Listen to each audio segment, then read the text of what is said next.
Good morning, Grace Church. I wanted to just give you a welcome this morning, a greeting, if I may, to just kind of start our day off together.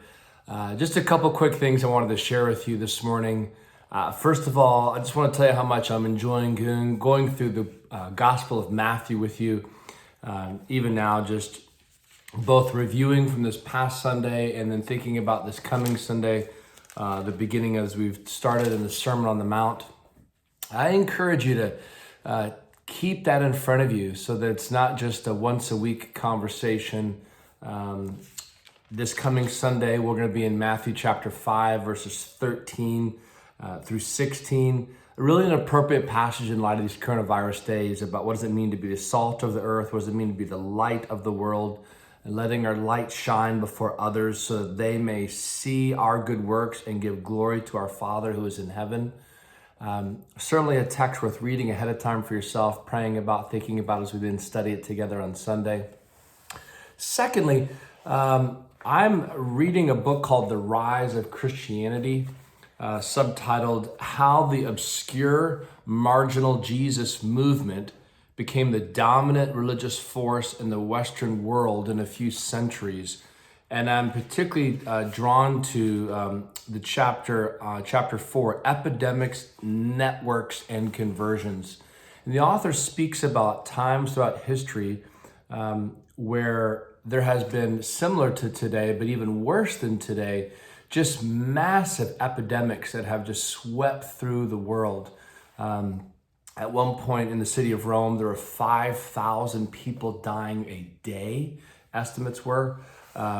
At another point earlier in human history, there was a time when it was believed that up to a third of the world's population had died. This is due largely to the fact that they didn't know about what germs were and how germs spread.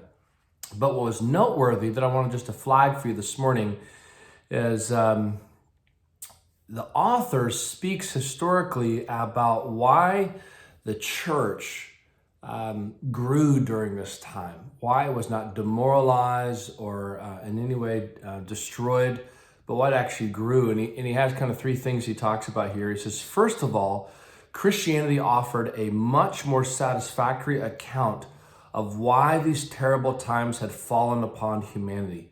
And it projected a hopeful, even enthusiastic portrait of the future.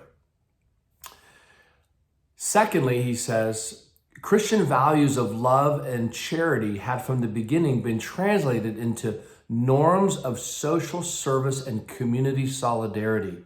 When disaster struck, the Christians were better able to cope.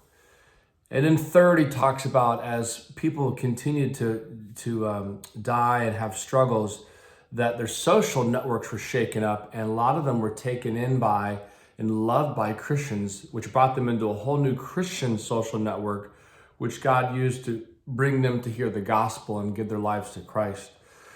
I just thought it was interesting to just kind of learn from others in history about how Christians have coped with such difficult days, and how we're not just simply in a kind of a withdrawal mindset trying to survive, but rather we are praying God would use us as missionaries, mini-missionaries. And that's the third part I want to talk to you about today. And that is just for you to be praying and thinking about how God can have you be a mini-missionary in your immediate vicinity.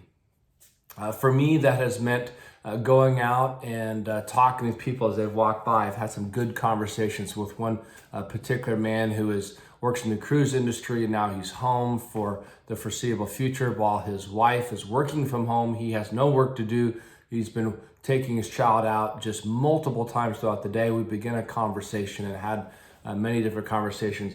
Two guys who came through the neighborhood looking for scrap metal and talking with them briefly, as well as just other neighbors I've been interacting with.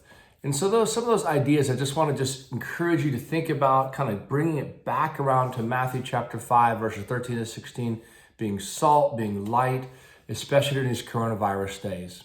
Well, I hope you guys have a great day. I love you guys. I'm just thankful for these times that we can connect, even if it's through this kind of technology, and just know that I'm praying for each of you. And it's Tuesday. It's going to be a phenomenal day, and I hope that you believe that and live accordingly. Have a great day.